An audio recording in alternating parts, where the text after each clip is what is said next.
बिस्मिल्लाहिर्रहमानिर्रहीम। दरख्त और ऑर्गेनिक खेती।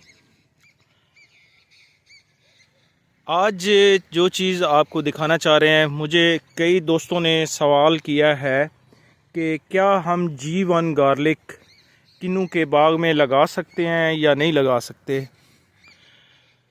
तो अगर पुराना बाग है तो फिर ये G1 गार्लिक नहीं लगाना चाहिए, क्योंकि साया के लिए आपके पास जगह नहीं होती।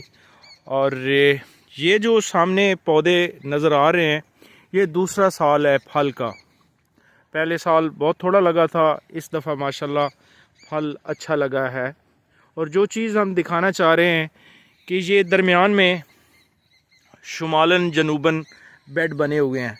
ये क्रॉस बेड है, जो पहला बेड होता है। तो ये शर्कन गर्बन है चूँकि, और बाकी जितने भी हैं वो शुमालन जनूबन है। तो बेड का साइज़ जो है 1 फीट है। उसके ऊपर 8 बाई 8 दोनों साइडों से 2-2 इंच जगह छोड़ के पीछे 8 इंच बचती है जगह। उस पे 8 बाई 8 पे एक एक पौधा लगा हुआ है। तो उसके बाद ऊपर से मल्चिंग कर दी गई है। अभी जर्मिनेशन शुरू नहीं हुई। और एक और बड़ी मज़े की चीज़ आप लोगों को दिखाऊं कि ये वाटर चैनल के अंदर भी मल्चिंग की गई है, ताकि अंदर भी कोई जड़ी बूटी ना हो।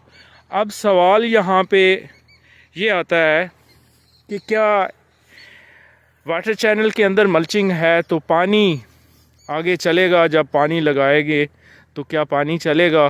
तो इंशाल्लाह पानी बेहतरीन चला है, क्योंकि पहला पानी जो है वो नहीं लगाया गया।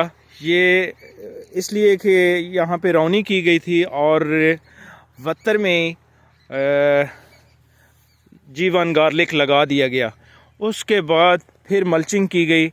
उसके बाद जब देखा कि अभी पानी की ज़रूरत है तो फिर पानी लगाया गया, और माशाल्लाह पानी ठीक चला है।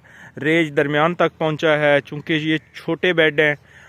और इंशाल्लाह बेहतरीन जर्मिनेशन होगी, क्योंकि हमने देखा है कि G1 जो है या कोई भी लहसुन है, जब वो ग्रीन होना शुरू हो जाए, उसकी रंगत चेंज हो जाए, तो समझ लें कि वो जड़ पकड़ गया है और इसके बाद इसकी जर्मिनेशन शुरू हो जाएगी। तो इंशाल्लाह जब जर्मिनेशन होगी तो वो भी दिखाएंगे। बाकी किन्नू के पौधे माशाल्लाह लश ग्रीन है। कोशिश यही करते हैं कि यहाँ पे बहुत कम केमिकल यूज़ किए जाएं, क्योंकि ये ऑर्गेनिक नहीं है। बाकायदा पिकनिक पे ये शिफ्ट नहीं किया गया, लेकिन बहुत थोड़ी खादें और बहुत थोड़े इस पे केमिकल यूज़ किए गए हैं।